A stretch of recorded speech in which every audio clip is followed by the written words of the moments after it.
lengkap. Selain peternakan, sawah dan perkebunan termasuk hortikultura. Memang sudah lama rencana sama Pak Kadis ini mau ke sini, mau melakukan silaturahmi, mau mendengar langsung dan melihat langsung lah kegiatan-kegiatan pertanian, peternakan, ya, juga melihat bagaimana kondisi perekonomian dari aspek itu, dari sektor pertanian dan peternakan itu. Memang Donggala ini sejak saya ketua DPR dulu, setiap tahun kita ini tidak kurang lebih sekitar 2 miliar. Setiap tahun tuh kita beli anakan sapi, kita anggarkan dulu waktu itu. Saya ingat sekali itu karena saya pimpinan Banggar, Badan Anggaran. Terus setiap tahun itu kurang lebih 2 miliar kita bantu. Memang sayangnya ada metode-metode yang mungkin mereka tidak paham. Mereka mengelola itu, memelihara ternak itu tradisional. Memang hanya ada beberapa daerah saja yang berkembang, misalnya Labuan, kemudian mungkin di daerah sini ya. Daerah sini itu agak berkembang karena metodenya dipahami lah cara mengelola.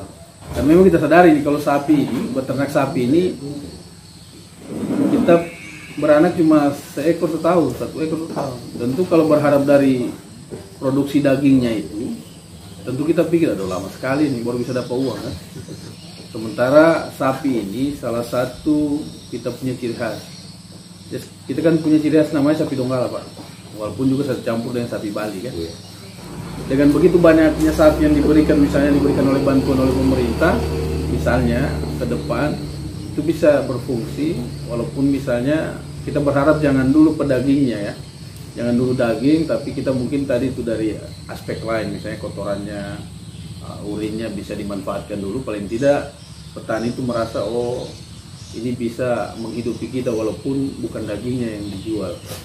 Tapi sayangnya banyaknya peternak sapi ini hanya sedikit sekali yang paham soal itu, hanya sedikit sekali.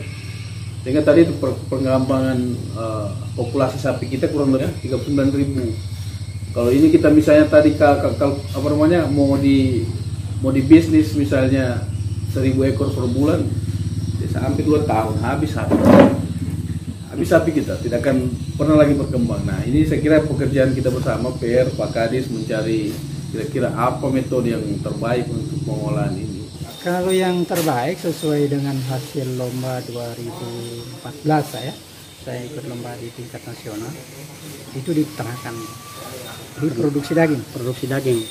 Hitungannya di dalam 1 tahun kita cari keuntungan Pak ya, bahasa untungnya dulu, itu minimal per bulan itu petani itu dapat uang 1 ekor 500.000. 1.000 per bulan. Iya. Jadi biaya produksi hanya 100.000 ya? per bulan per ekor Pak.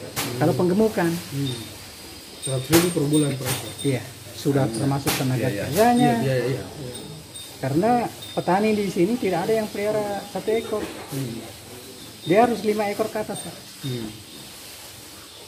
Kalau dia bersih 400 per bulan per ekor, kali 5 kan 2 juta Pak.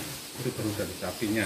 Iya, baru sapi kan, belum kotoran. Kalau kotoran biasanya 40.000 per karung. Sini punya sapi, punya.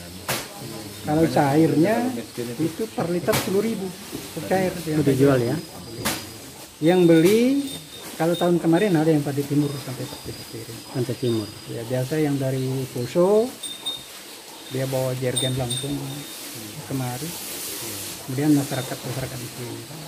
Dan sapi ya sekarang yang diakui Kementerian Pertanian, sapi Bali, sapi Madura, sapi Donggala, sapi Aceh. Sapi Donggala alhamdulillah Banawa Tengah, Banawa Selatan sebagian, Tanan Toke, Labuan, Sindui sampai Sumba. Selain Wakil Bupati, saya juga selaku Ketua Penanggulangan Kemiskinan Daerah. Dan Pelas ini, kalau saya lihat tadi sepanjang jalan tentunya tidak bisa ada orang miskin mestinya di sini. Tapi ternyata Dampelas ini salah satu 2 kecamatan terbesar kemiskinannya. 1 Banawa Induk, 1 Dampelas. Itu terbesar. Kalau dipikir sini hampir semua sumber beras dari sini. Dampela Sojol ini penghasil beras. Apakah memang hanya sebagai buruh tani atau misalnya memang dia petani, punya lahan, punya aset, atau mungkin saja asetnya tidak terkelola dengan baik, bisa jadi. Tapi saya hanya menduga mungkin ada sistem pendataan yang lemah, pendataan di pemerintah daerah misalnya, bahwa kalau di sana di sini kan ada transmigrasi juga, di Dampela sini rata-rata transmigrasi. Mungkin saja status transmigrasi itu kan masuknya itu sebagai masyarakat miskin, Pak. Ketika sampai hari ini tidak dicabut, maka data kemiskinan itu pasti akan melekat terus, tidak akan pernah hilang itu. Nah, itu juga kemarin saya minta sama kawan-kawan dinas sosial coba tolong ditelusuri itu, jangan-jangan gara-gara data itu. Karena saya bilang saya ini bolak-balik ini daerah wilayah Pantai Barat ini sampai Sulawesi Utara. Tidak yakin saya kalau daerah ini banyak orang miskin gitu, karena kondisi lahan kita yang cukup bagus. Nah, saya kira itu perjalanan kami hari ini juga ingin melihat bagaimana teknik kawan-kawan di sini, teman-teman petani yang lagi mengelola peternakan seperti apa. Bisa saja nanti kita tularkan kepada yang lain. Kita kasih jadi pilot project kita di sini untuk pengembangan peternakan yang terpadu. Di sana bisa kita kelola pakannya, bisa kita kelola kotorannya. Bila perlu kalau ada dari BPP sudah mengolah ini menjadi sebuah pupuk kompos, ini luar biasa. Karena pupuk sekarang lagi dicari orang, Pak. Kenapa orang banyak rame-rame tanam porang sekarang? Ini orang lagi tanam porang, dan porang itu pupuknya tidak boleh kimia, harus pupuk organik. Nah, pasti yakin saya 2 tahun ke depan ini kebutuhan itu akan banyak. Hari ini saja hampir semua kandang orang sudah dipaculi, Pak. Dicari kandang, mana kandangnya kok ini? Pacu dia punya tanah yang bekas tai kambingnya itu diambil, dan itu masih gratis. Nah, mungkin suatu saat nanti yang punya kandang juga mau pikir-pikir, kalau saya gratis terus ini bahaya ini kan. Dengan kandang-kandangnya sih, saya mengajak kita bersama-sama untuk melakukan ini. Kita tularkan pengetahuan, kalau misalnya di sini kita lihat bagus, nanti ditingkatkan lagi dengan kawan-kawan penyuluh supaya ini menjadi pilot project studi banding lah gitu ya. Jadi ketika tidak perlu kita ke kampung atau di kabupaten lain untuk studi banding, atau ke Sulawesi Selatan tidak perlu. Kalau ada satu tempat kita punya, biarkanlah dari Sojol, dari Banawa ke sini saja untuk melihat apa yang bisa dilakukan. Kan saya sudah sering cerita, cuma karena saya dapat cerita ini dari teman-teman penyuluh juga, Pak. Tapi saya kampanyekan itu. Saya bilang jangan biarkan sapi kalian kencing di sembarang tempat, karena kencingnya sapi itu mahal. Ini 1 ekor saja kalian bisa dapat 30.000 per hari. Nah, kalau 10 ekor dapat berapa per hari? Kira-kira begitu. Nah, ini kan tidak dipahami oleh masyarakat umum, sehingga sapinya dibiarkan saja, akhirnya makan tanaman orang. Tapi tadi sini ada kebijakan ya, tidak boleh sapi berkeliaran. Nggak bisa ya. Alhamdulillah, Pak. Ini perlu juga suruh kepala desa lain yang datang kemari. Mohon kepada Bapak kalau di Malaunas ini ada bantuan, atau di Dampela sini, langkah ke depan ini pendampingannya yang kuat, Pak.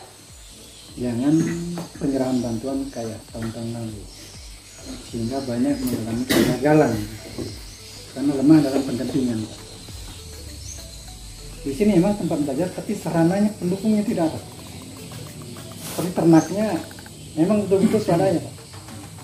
Jadi kandang ini tidak tiap tahun, kalau kayak kemarin ini sempat kosong 3 blok. Nah, mudah-mudahan dengan kehadirannya Bapak Wakil ini lebih memberikan semangat kepada seluruh pengurus dan anggota kelompok, baik kelompok tani maupun kelompok